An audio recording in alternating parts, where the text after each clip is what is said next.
তিন জায়গায় প্রয়োজনে মিথ্যা বলা যায়। এক নাম্বার, আপনার ওয়াইফকে খুশি করার জন্য, সে একটু এরকম না বলে একটু কৌশল করে বললে খুশি হবে, ওটা বলা যায়। দুই নাম্বার, জীবন মরণের ব্যাপার, জান বাঁচানোর জন্য একটু কৌশল করে ঘুরিয়ে বললেন, এটা জায়েজ। তিন নাম্বার, দুইজন ঝগড়া লাগছে, তাদেরকে মিলিয়ে দেওয়ার জন্য কৌশল করে একটু মিথ্যা বলা, ঘুরিয়ে বলা যায়। দুইজনের মধ্যে দেখলেন যে সম্পর্ক খারাপ, একজনরে বললেন, ভাই সে তো ওই দিন আপনার ব্যাপারে অনেক প্রশংসা। কি আমার ব্যাপারে প্রশংসা? কি বললো? এই বললো আপনি নাকি এই করছেন ওই করছেন, অনেক প্রশংসা। লোকটার মন খুশি হয়ে যাবে তার ব্যাপারে, ঠিক কিনা?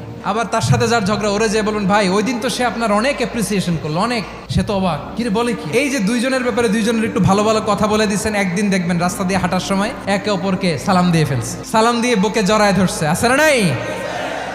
আবার মিলমিশ হয়ে গেছে। কিন্তু আমাদের স্বভাব হইলো, দুই প্রতিবেশী যদি একসাথে বসে একসাথে হাঁটে, দূর থেকে দেখলে আমাদের জলে, আছে না নাই?